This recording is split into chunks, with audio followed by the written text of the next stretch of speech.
Hello, hello, hello. So today we're gonna be talking about Taylor Shabusiness. I believe it was yesterday when she was sentenced uh, in prison, basically to life without possibility of parole. Now, I will say this: her lawyer definitely fought for her until the end, and I say that because when I'm watching like Sarah Boone's case, she doesn't seem to have lawyers that are fighting for her, like fighting for her. Now, Taylor Shabusiness, her lawyer fought for her. And even though she was found guilty, I will say he did all he could to try to get her possibility of parole at some point, right? Where she wouldn't spend the rest of her life in jail. Well, that didn't work. But I will say this: he had her family there, and he asked some pretty good questions. Basically, he asked them questions to show the jury and everybody her character. And I can't remember who was first or whatever, but I will say this: like her grandmother testified or spoke on her behalf, words of kindness. And the grandmother was just saying that basically Taylor had a tough life. You know, her father is in prison. Her mom passed away from a car accident. And she's saying that basically Taylor was never the kind of person to basically tell how she felt about things. She kept everything inside. Now, throughout Taylor's teen years, she did experience a little bit of mental issues and she had to get some help with those issues.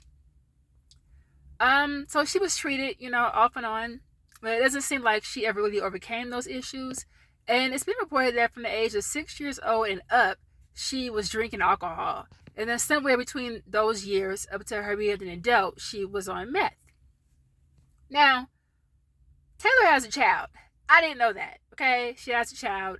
And basically the child's being raised by her grandparents. Grandparents a little up there. I think they're like somewhere between the age of 70 and up. I can't remember the exact age of that. So the grandchild is being raised by the grandparents. And the father of that child is in jail for selling meth, right? So basically, grandmother is just explaining that Taylor has been through so much, with everything that's been happening.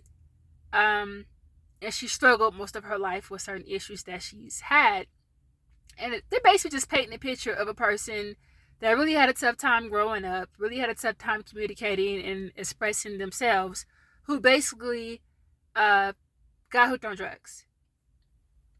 And that's pretty much what that was. The grandmother was on there, just up there, just pretty much tell Taylor's background. And to basically show that she's still a person, that she is human, but she has flaws. And basically they were trying to make the case of that Taylor, even though she deserves to be punished, she shouldn't spend the rest of her life in jail, right? Her father got up there, who's also in prison, in prison as well, and basically was trying to say that he felt like she deserved to be punished, but she should also be able, I guess, to, at some point serve time, but not in jail. I guess out of jail, right?